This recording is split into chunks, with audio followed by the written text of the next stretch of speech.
Hi guys, welcome back to our city break guide, and next up is the lovely Swedish city of Gothenburg. We're going to walk you through everything you need to know, from what weather to expect during a visit, how to get around, all of the main attractions not to miss, and even some ideas on some day trips outside of the city. So feel free to leave a comment with any questions, and don't forget to subscribe to the channel so you don't miss any future uploads.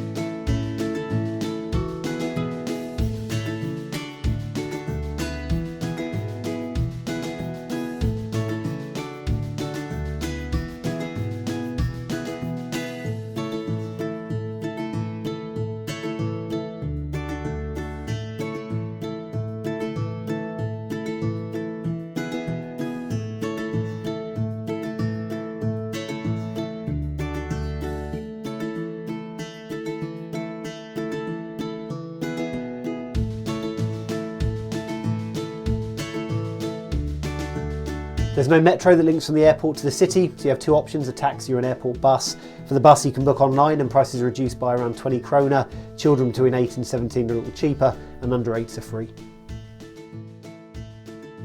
The city has a really efficient tram network that integrates directly with a ferry network that we'll cover off a little later. You can buy tickets from the driver or from a ticket machine, but by far the easiest way to travel is to use their app. It's called Västtrafik to go, and it's all in English. It's quite simple. You type in the route you want to take and you can purchase adult or child tickets directly through the app using your credit card. Once a transaction has been processed, you've got about 90 minutes then to complete the trip.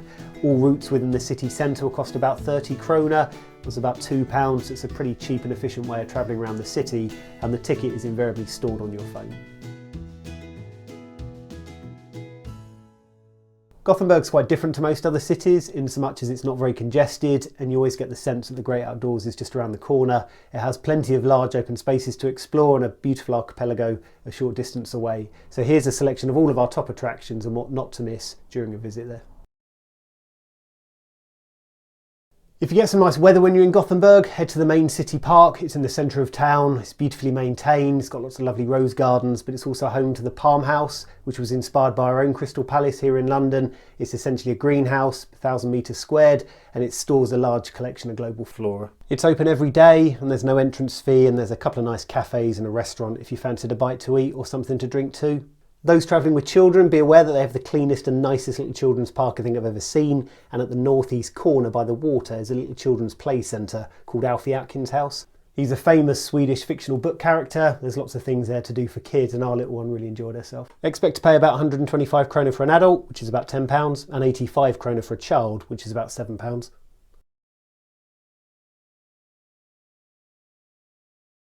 This is one of the most popular attractions in the region. It's visited by about 500,000 people a year, and it's one of the biggest botanical gardens in Europe. It's got about 16,000 species of plants, and again, very much like the city park, it's suitable for all ages and a really nice place to spend a couple of hours or maybe an entire afternoon. You'll find it to the south of the city, and from the central station on the tram, it's just a 15-minute ride and the standard 30 krona tram fare.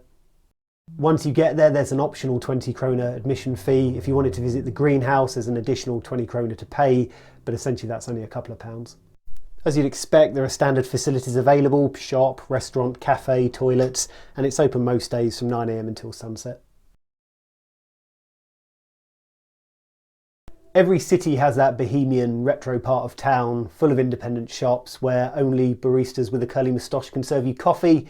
In Gothenburg, that place is called Hager. Hager is very central and only a short walk from the city centre, but you can jump on a tram and get off at Hager Karken or Jantaget.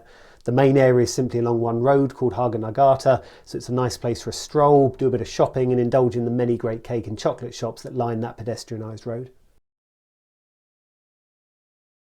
Whenever we visit any city, we always like to find some sort of viewing tower, platform or vantage point so you can see the city from up high. In Gothenburg they have Lilla Bowman, or the lipstick building as the locals call it, because it oddly resembles a stick of lipstick.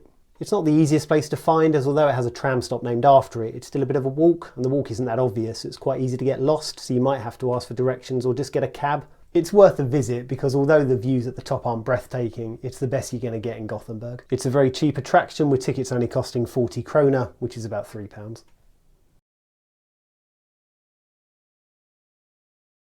So we've taken in the city and the botanical parks, we've had a wander around Hager, we've checked out the lipstick building, and now it's time for lunch. And if you want to eat like the locals and you like fish, check out the Fish Church. It's a cute little building. It was built in 1874 and the architect had churches in mind when it was first designed, and it now works as the main fish market, and it's got a great selection of seafood. Once again, it's very close to the city centre, so easy to walk or close to a tram stop. The building has lots of food stalls and plenty of places where you can buy a seafood sandwich, but if you want a sit-down meal, then Restaurant Gabriel is located in the building and offers a really good selection of food. Those of you that like visiting museums, you'll find a good one in the Museum of Gothenburg. As the name suggests, it primarily traces the history of Gothenburg, but it has various other exhibitions and a children's museum too, and all housed within one of the oldest buildings in the city, having been home to the Swedish East India Company before it was converted into a museum with inspiration from our very own Victoria and Albert Museum here in London. It's incredibly central and also very near Bruns Park and tram stop, and open most days apart from Monday. And in terms of costs, it's free for under 25s and only 60 krona for everyone else, which is around £5. If you're visiting between April and September, the hop-on hop-off bus or boat tours are available. Now Gothenburg's quite small, so it's easy enough to see the attractions without using that service, but it's still quite a nice way to see the city, get your bearings, and it's not that expensive. As you can see, the tours will take you to all the main attractions we've mentioned in the guide, and you have the option of the green line, which is the boat, or the red line, which is the bus, although the boat only operates between June and August.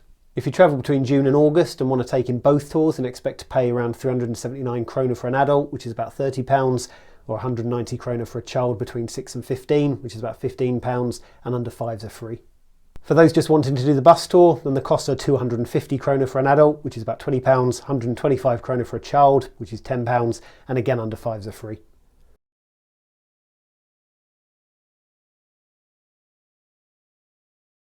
So you can't go to Gothenburg without going to one of their islands. They're very cheap and easy to get to. You just use the public transport network, and it makes for a perfect day out away from the city centre. They feel very Scandinavian, and if you can get out there on a sunny day, it makes for a perfect place for a picnic and a paddle in the calm waters that surround the islands. The boats that travel out to the southern archipelago are linked to the tram network, so buying a ticket is as simple as buying a tram ticket that we explained earlier, and the cost is no different, so only a few pounds or 30 krona. You'll simply take the Black Line 11 down to the end of the line, and from here even a trip to the furthest island of Rango is only about 30 minutes, so to get from the city centre to an island doesn't need to take longer than an hour. The islands are all car free and only inhabited by a few hundred people, but you will still find little shops and restaurants available on most of them. The islands are also really small, very easy to walk around, and they're a real unique feature of Gothenburg and certainly something not to miss if you're planning a trip out there.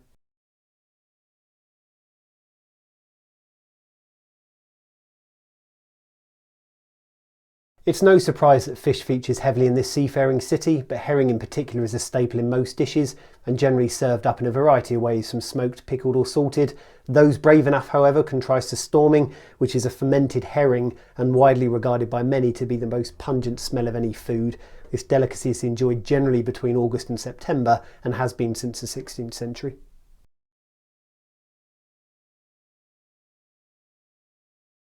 Gothenburg is a very child-friendly city, and practically everything we've already covered is suitable for kids, but the two features in particular that are specifically designed for a great day out if you're travelling with children is the Liseberg theme park and the Universium Science Centre.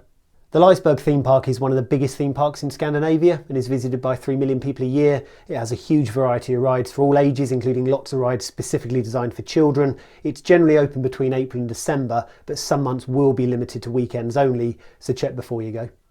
Like most places in Gothenburg, it's very easy to get there using the trams, and Stop Liseberg on line 5 will get you directly to the entrance. Tickets are quite confusing, but you essentially buy an admission ticket that will get you into the park for about 120 krona and can then either buy individual ride tokens for 25 krona each, or various master tickets that will cover admission and unlimited ride tokens for around 495 krona. Children under 1.1 metres don't have to pay admission. The Universium, meanwhile, is touted as Scandinavia's largest science centre, spread out on 7 floors. You have a rainforest to explore, an aquarium, lots of different rooms full of interesting experiments, and are open on almost every day of the year from 10 AM to 6 PM, and there's so much to do it's recommended you visit for at least 2 or 3 hours. It's right next door to the Liseberg theme park, and you can get off at the stop just before Liseberg, which is right by the entrance. Adults cost 225 krona, children from 3 to 16 cost 175 krona, and under 3s are free. Worth noting they have a Smart Sunday offer, which gets you a 50% discount if you visit there on a Sunday afternoon, which is quite good value. It's best to get your tickets online before you go, as when you get there you avoid any queues and you can proceed directly to the gate and show your ticket on your phone. So that's what to expect from a trip to Gothenburg. Hope you found that useful. But before you leave, if you are new to our channel, feel free to subscribe, as we regularly post content on here to help you with your next getaway. And why not leave us a comment to let us know what you think. And finally, if you are heading to Gothenburg anytime soon, have a lovely holiday.